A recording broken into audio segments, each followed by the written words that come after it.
s'inscrit dans la continuité de ce qu'on a dit depuis 2017, depuis 2022, depuis 2022 à août sur le Kenya. On a quand même pu dire qu'il va gagner les élections, Ruto.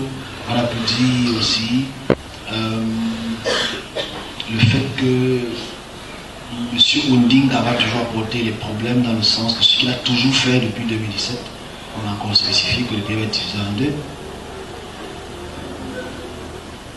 Et ce matin, j'ai vu comment les révoltes vont prendre une autre dimension, où les journalistes vont être expulsés de ce pays. Il y avait des manifestations et une exode qui quittait d'un point A à un point B au Kenya. Bon, qui suis-je? Mais comment on n'est pas écouté? C'est ça qui pose problème. C'est pas qu'on n'est pas à notre place, c'est peut-être que je ne suis pas à la place. On n'est pas à notre place, parce qu'on peut pas avoir comme message. Et les aides autour puissent vraiment prendre une notion. Ça c'est un peu.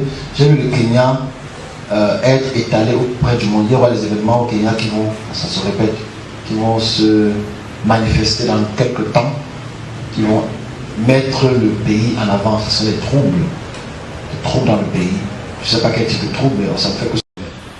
Je m'arrête sur le Kenya. Je m'arrête sur le Kenya. Je m'arrête sur le Kenya. J'avais expliqué que le président Ruto et M. Raila Odinga vont entrer dans une guerre de séparation. C'est-à-dire, M. Raila Odinga, qui est un opposant depuis beaucoup de temps déjà, va causer du tort et il y aura deux routes qui vont les séparer. On voit ça depuis quand même le début de l'année où M. Raila Odinga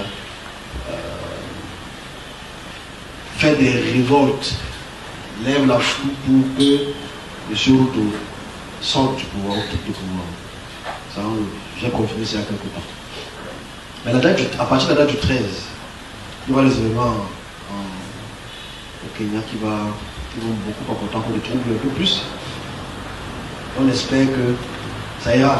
Vous savez, en passant, en début d'année,